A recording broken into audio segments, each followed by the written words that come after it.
வரகி பக்தர்கள் அனைவருக்கும் வணக்கம். இது நம்ம ஆதி வரகி யூடியூப் சேனல்.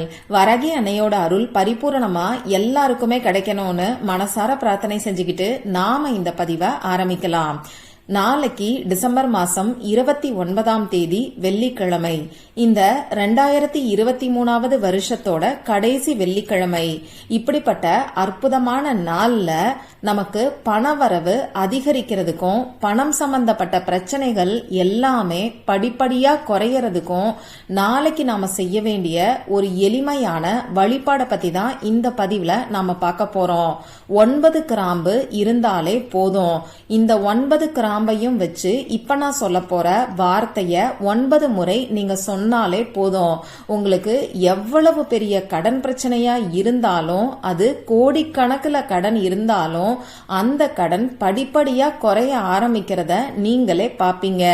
அதே மாதிரி ஒரு சிலர் பணம் கொடுத்து ஏமாந்து அந்த பணம் கைக்கு வராம தவிச்சுக்கிட்டு இருப்பீங்க. இப்படிப்பட்டவங்களுக்கு கொடுத்த பணம் அவங்க கைய தேடி வரும். அந்த அளவுக்கு சக்தி வாய்ந்த ஒரு பரிகாரத்தை தான் இந்த பதிவுல நான் உங்களுக்கு சொல்ல போறேன். பொதுவா இந்த வெள்ளிக்கிழமை பாத்தீங்கன்னா மகாலட்சுமி தாயார் மற்றும் சுக்கிர பகவானோட வழிபாட்டுக்கு உகந்த நாள். மகாலட்சுமி தாயாரோட கடைக்கண் பார்வை நமக்கு இருந்தாலே போதும், நம்ம வாழ்க்கையில அஷ்ட ஐஸ்வர்யங்களும் சேரும்.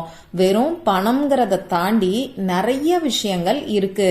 கணவன் மனைவி ஒற்றுமை, சந்தோஷம், நிம்மதியான வாழ்க்கை, இப்படி இது எல்லாத்துக்குமே நமக்கு மகாலட்சுமி தாயாரோட அருள் கட்டாயமா தேவைப்படும். மகாலட்சுமி தாயாரோட பரிபூரணமான அருளை நமக்கு பெற்றுக் கொடுக்கக்கூடிய ஒரு எளிமையான வழிபாடை தான் இப்ப நான் உங்களுக்கு சொல்ல போறேன். இந்த வழிபாடை யாரெல்லாம் செய்யலாம்னு பாத்தீங்கன்னா ஆண்கள் பெண்கள் யாரு வேணாலும் செய்யலாம்.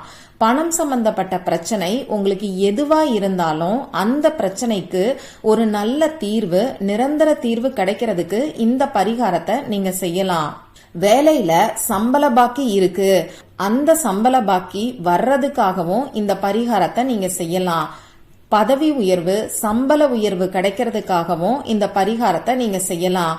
அதே மாதிரி தொழில்ல, வியாபாரத்துல கஸ்டமர்ஸ் அதிகரிக்கிறதுக்காகவும் லாபம் அதிகரிக்கிறதுக்காகவும் இந்த பரிகாரத்தை நீங்க செய்யலாம். எனக்கு கடன் பிரச்சனை மட்டும் தீரவே மாட்டேங்குது, வட்டி கட்டியே என் காலம் பூரா போகுது, வட்டி கட்டுறதுக்கு கடன் வாங்க வேண்டிய சூழ்நிலையில தான் நான் இப்ப இருக்கேன்னு சொல்றவங்களும் இந்த பரிகாரத்தை செய்யலாம். நான் முன்னாடியே சொன்ன மாதிரி கொடுத்த பணம் திரும்பி வர்றதுக்காகவும் இந்த பரிகாரத்தை செய்யலாம். ஆக மொத்தம் பணம் சம்பந்தப்பட்ட பிரச்சனை உங்களுக்கு எதுவா இருந்தாலும் அந்த பிரச்சனை சரியாகிறதுக்கு இந்த பரிகாரத்தை நீங்க செய்யலாம். அதே மாதிரி சுத்தமா இருக்கிறவங்க மட்டும்தான் இந்த வழிபாட செய்யணும்.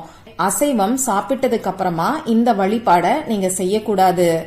பெண்களுக்கு மாதவிடாய் சமயமா இருந்தா இந்த வழிபாட நீங்க செய்யக்கூடாது. பிறப்பு தீட்டு, இறப்பு தீட்டு இருக்கிறவங்களும் இந்த வழிபாட செய்யக்கூடாது. நாளைக்கு இந்த வழிபாட செய்ய முடியாதவங்க வேற எப்பெல்லாம் செய்யலாம்னு பாத்தீங்கன்னா ஒவ்வொரு வாரமும் வரக்கூடிய வெள்ளிக்கிழமைகள்ல இந்த வழிபாட நீங்க செய்யலாம்.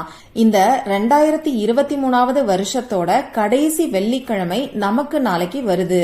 இந்த 2024வது வருஷத்துல நமக்கு இப்ப இருக்கக்கூடிய பணம் சம்பந்தப்பட்ட பிரச்சனைகள் படிப்படியா குறையறதுக்கு நாளைக்கு தவறாம இந்த வழிபாட செய்யுங்க. இதுக்கு தேவையான பொருட்கள் என்னன்னு பாத்தீங்கன்னா நான் முன்னாடி சொன்ன மாதிரி 9 கிராம்பு மட்டும்தான் நமக்கு தேவைப்படும்.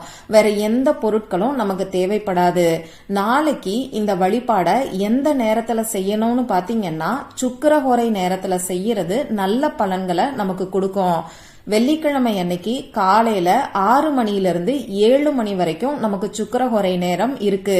நைட்டு 8 மணியிலிருந்து 9 மணி வரைக்கும் சுக்கிரஹோரை நேரம் இருக்கு. இந்த 2 சுக்கிரஹோரை நேரத்துல ஏதாவது ஒரு நேரத்துல இப்ப நான் சொல்ல போற வழிபாட நீங்க செய்யுங்க. இப்போ நமக்கு மார்கழி மாசமா இருக்கறனால பிரம்ம முகூர்த்த நேரத்திலையும் இந்த வழிபாட நீங்க செய்யலாம்.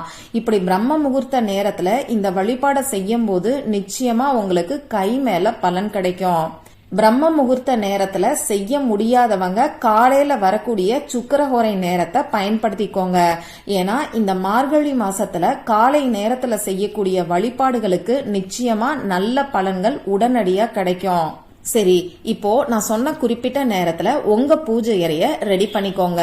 மகாலட்சுமி தாயாரோட திருவுருவப்படம், திருவுருவ சிலைக்கு பூக்களால அலங்காரம் பண்ணிக்கோங்க. அதே மாதிரி நீங்க எப்பயும் ஏத்தி வைக்கக்கூடிய விளக்க பூஜை அறையில ஏத்தி வச்சுக்கோங்க. ஏதாவது ஒரு விளக்கு நெய் விளக்கா ஏத்தி வச்சுக்கோங்க. ஏன்னா மகாலட்சுமி தாயார வசியம் செய்யறதுக்கான வழிபாடை தான் இப்ப நாம செய்ய போறோம். இந்த நெய்யோட வாசனை மகாலட்சுமி தாயாருக்கு ரொம்ப ரொம்ப பிடிக்கும். இந்த நெய்ல மகாலட்சுமி தாயார் வாசம் செய்யறாங்க. அதனால முடிஞ்ச அளவுக்கு நெய் விளக்கு ஏத்தி வச்சுக்கோங்க. நெய் விளக்கு ஏத்தி வைக்க முடியாதவங்க மட்டும் நல்லெண்ணெயில விளக்கு ஏத்தி வச்சுக்கோங்க. இப்போ 9 கிராம்ப நீங்க எடுத்துக்கோங்க. மொட்டுக்கள் உடையாத நல்ல கிராம்பா பார்த்து எடுத்துக்கோங்க. உங்க பூஜை அறைக்கு முன்னாடி ஏதாவது ஒரு விரிப்பையோ மனைப்பலகையோ சேரையோ போட்டு நீங்க உட்கார்ந்துக்கோங்க. உங்களுடைய வலது கையில ரைட் ஹேண்ட்ல 9 கிராம்ப நீங்க வச்சுக்கோங்க. இந்த 9ங்கிற எண்ணிக்கை இங்க ரொம்ப ரொம்ப முக்கியம். அதே மாதிரி மொட்டுக்கள் உடையாத கிராம்பாவும் நீங்க பார்த்து எடுத்துக்கணும். இந்த கிராம்ப கையில வச்சுக்கிட்டு முதல்ல விநாயகர்கிட்டையும் அதுக்கப்புறமா உங்க குலதெய்வத்துக்கிட்டையும் பிரார்த்தனை செஞ்சுக்கோங்க. அடுத்ததா மகாலட்சுமி தாயார்கிட்ட பிரார்த்தனை செஞ்சுக்கோங்க. உங்களுக்கு இருக்கக்கூடிய பண கஷ்டங்கள் எல்லாத்தையும் சொல்லி அதுக்கு ஒரு நல்ல தீர்வு கூடிய சீக்கிரத்திலேயே கிடைக்கணும்னு சொல்லி பிரார்த்தனை செஞ்சுக்கோங்க. மனசு உருகி முழு நம்பிக்கையோட பிரார்த்தனை செஞ்சுக்கோங்க. இப்போ நான் ஸ்கிரீன்ல கொடுக்கக்கூடிய மகாலட்சுமி தாயாருக்கான மந்திரத்தை 9 முறை நீங்க சொல்லுங்க.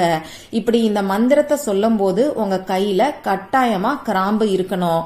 இத மட்டும் நீங்க ஞாபகம் வச்சுக்கோங்க. அந்த மந்திரம் என்னங்கிறது இப்போ உங்களுக்கு ஸ்கிரீன்ல தெரியும். நானும் சொல்லி காமிக்கிறேன். ஓம் ஸ்ரீம் ஸ்ரீயை நமக. ஓம் ஸ்ரீம் ஸ்ரீயை நமக. ஓம் ஸ்ரீம் ஸ்ரீயை நமக. ரொம்ப ரொம்ப சக்தி வாய்ந்த மந்திரத்தை தான் இப்ப நான் உங்களுக்கு கொடுத்திருக்கேன். 9 முறை இந்த மந்திரத்தை படிச்சுட்டு திரும்பியும் மகாலட்சுமி தாயார்கிட்ட ஒரு தடவை மனசு உருகி பிரார்த்தனை செஞ்சுக்கோங்க. இதுக்கப்புறமா உங்க கையில இருக்கக்கூடிய 9 கிராம்பையும் மகாலட்சுமி தாயாரோட பாதத்துக்கிட்ட வச்சிருங்க. அதாவது உங்க வீட்டுல இருக்கக்கூடிய மகாலட்சுமி தாயாரோட திருவுருவ சிலை அப்படி இல்லைன்னா திருவுருவ படத்துக்கு முன்னாடி இந்த 9 கிராம்பையும் ஒரு சின்ன தட்டிலையோ கிண்ணத்திலேயோ போட்டு நீங்க வச்சிருங்க. இந்த கிராம்பு ஒரு நாள் ஃபுல்லா அப்படியே இருக்கட்டும். திரும்பியும் சனிக்கிழமை அன்னைக்கு காலையில நீங்க எந்திரிச்சு விளக்கேத்தி வைக்கும் போது அப்படி இல்லைன்னா சாயங்கால நேரத்துல விளக்கு ஏத்தி வைக்கும் போது இந்த கிராம்பை எடுத்து தனியா ஒரு டப்பால நீங்க போட்டு வச்சுக்கோங்க. இந்த கிராம்பை நீங்க சமையலுக்கு பயன்படுத்திக்கோங்க. அசைவ சமையலுக்கு பயன்படுத்த வேண்டாம்.